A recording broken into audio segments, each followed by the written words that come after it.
Salut les grognards, une vidéo revue de boîte, mais sans les boîtes. C'est de la magie, vous allez voir. 1, 2, 3, hop! Ouais, en fait, je vais vous présenter deux grappes de deux boîtes. C'est des grappes qu'en fait j'ai échangées, et donc j'ai pas l'intégralité de la boîte. Mais c'est pas, d'ailleurs, c'est pas grave, puisque en une grappe, on a toute la boîte.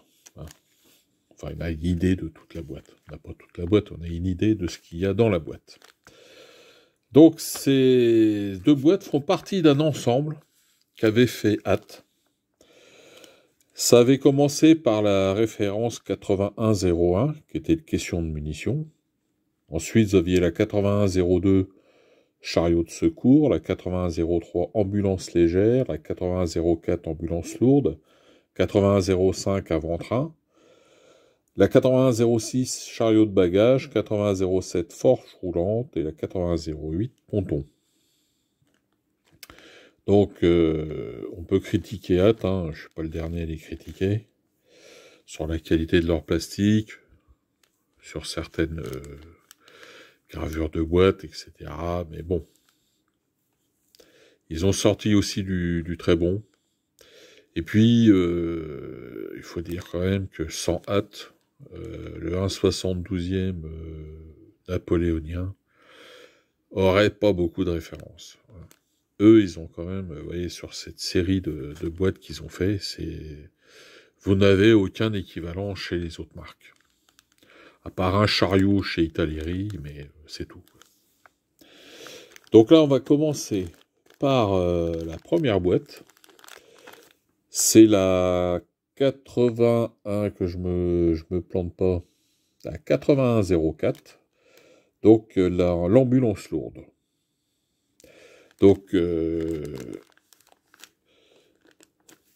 ça a été mis en place sous Napoléon, hein, enfin même peut-être avant, je sais pas, donc je crois que ça a été sous la pression de chirurgiens comme Percy et Larrey. Donc des ambulances lourdes, des ambulances légères ont été faites pour soigner les soldats blessés. C'était quand même une évolution. Alors, on regarde ça. Donc vous voyez l'ensemble. Alors, faut savoir que bon, je vous le mets en image, hein, je vous l'ai mis au dos de la boîte, hein, vous avez le plan pour monter cette ambulance lourde. Alors, plastique, là c'est le point faible. Souple, trop souple même. Ça va être, à mon avis, une petite prise de tête à assembler. Faut pas se le cacher. Là, donc, on a le châssis. Là, on a donc le train avant.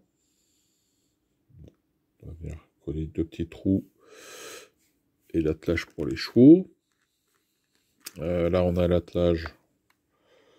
Bon, ça va. On a une petite gravure. Bon.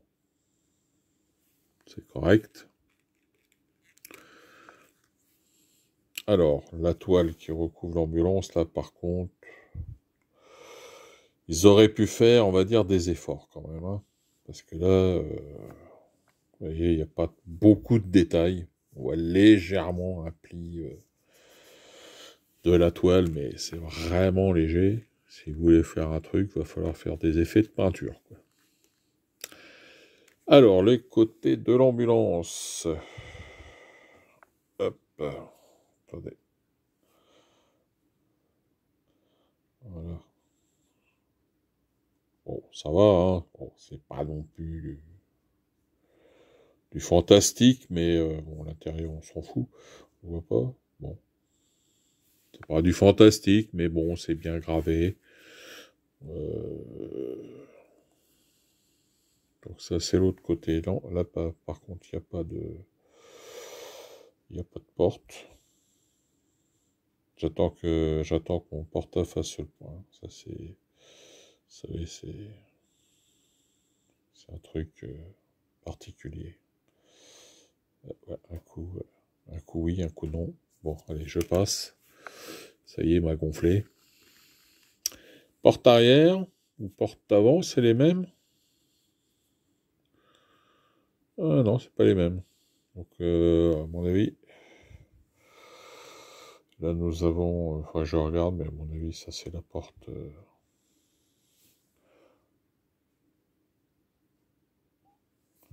On a sûrement porte arrière, enfin partie avant, il n'y a pas de porte.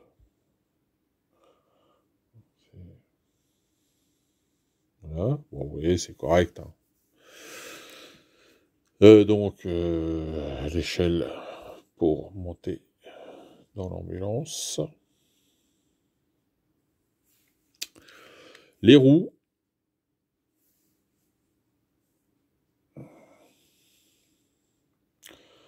Détail correct. Hein. On voit les fers d'assemblage. Le moyeu. C'est pas mal. C'est pas mal. Alors, on va passer à la partie figurine. Donc, on va commencer par les chevaux. Allô? Portable? Allô? Quelqu'un au bout du fil? Hein, ça y est. Donc, bah écoutez, c'est beau, hein. C'est beau cette gravure.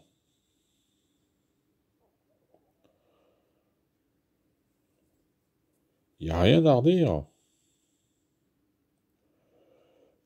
On voit, il n'y a pas vraiment de ligne de moulage, hein, ça, très léger. Un petit coup de couteau de modéliste et c'est parti. Ah, c'est... ouais, non, ça, bon, là, il faudra faire gratter un peu, là, pour faire partir le truc de la grappe, là, mais bon, ça va. Non, c'est bien. Est-ce que les deux chevaux ont la même allure? C'est les deux mêmes? Non, vous voyez, c'est différent. Ils sont différents. Vous voyez, même là, donc là, en fait, on a le cheval où va être monté le cavalier, ouais, le cavalier, le conducteur du, ouais, avec la sellerie. Hein, là, ça marche. Là, non, celui-là, on n'en a pas. Non, non, c'est vrai. Franchement, c'est ouais, toute la partie attelage est vraiment très bien faite. Hein.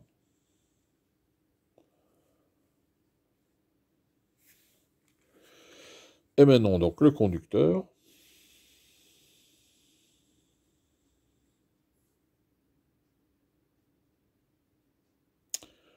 Figurine, je dirais propre. On a vu mieux, mais on a vu pire. Par contre, là, on a une ligne de moulage. Bon, qu'il va falloir supprimer. Je sais pas ce que c'est ce cas, mais bon. Ouais, il va falloir faire un peu de travail dessus. Mais bon, c'est pas non plus la mer à boire, il y a un peu de flash quand même. Donc ça, c'était l'ambulance lourde. On va passer à la deuxième. Donc ça, c'est un échange que j'ai fait récemment. Je l'ai reçu hier, j'ai fait un échange de figurines avec Yannick, un des abonnés de la chaîne. Et donc, on a échangé. Il m'a échangé un ponton. Un ponton français. Donc, le ponton, hein, c'est une barque sur laquelle on met des planches. On relie les barques entre elles et ça nous fait un pont pour passer une rivière. Alors évidemment, l'heure de gloire du ponton français, bah, c'est à Wagram. Hein, quand l'armée française va traverser le Danube, parce que l'armée autrichienne avait brisé les ponts. Hein. Bataille d'Essling, qui est considérée quand même par beaucoup comme la première défaite de Napoléon. Hein. Et donc les Autrichiens avaient brisé les ponts, et donc là, Napoléon, pour Wagram, met en place des pontons. Et donc ça, c'est la référence 8108 Donc les chariots, hein, je vous avais pas parlé, il y en a 3 dans la boîte. Les chariots, les ambulances lourdes, il y en a 3 dans la boîte. Et les pontons, c'est pareil, vous en avez 3 dans la boîte. Par contre, les pontons, vous avez juste le ponton, vous n'avez pas de figurine avec. Alors, plastique, c'est du même acabit, c'est plastique mou. La gravure.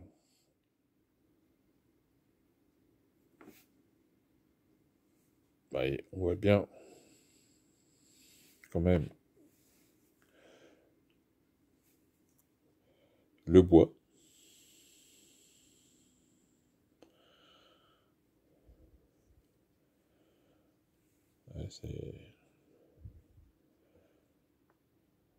Pour les mecs comme moi qui peignent à la contraste, ça va être nickel.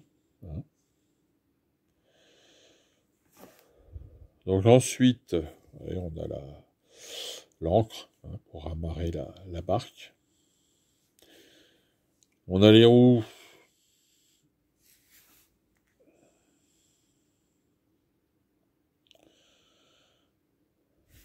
C'est correct.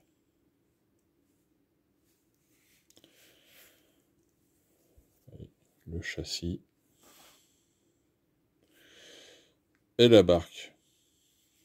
Donc un bel ensemble. Hein. Ça va permettre de faire quand même, alors bon, pour ceux qui veulent des dioramas, mais bon, comme moi, pour ceux qui font du wargame, ça va permettre de pouvoir faire des scénarios, voilà, avec mise en place d'un ponton pour faire traverser les troupes. Avec l'ambulance, eh bien, on peut faire, je sais pas, un camp tout à fait exploitable. Alors, je sais qu'il y a des règles qui utilisent le système de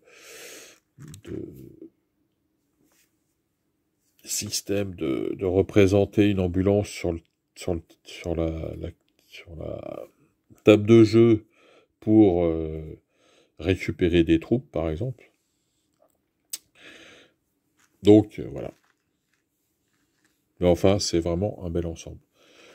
J'en profite, je vous mets quelques images du livre d'Urtul, Wagram, l'apogée de l'Empire, sur les pontons et le système Griboval, hein, parce que tout ça, en fait, c'est un ensemble du système Griboval.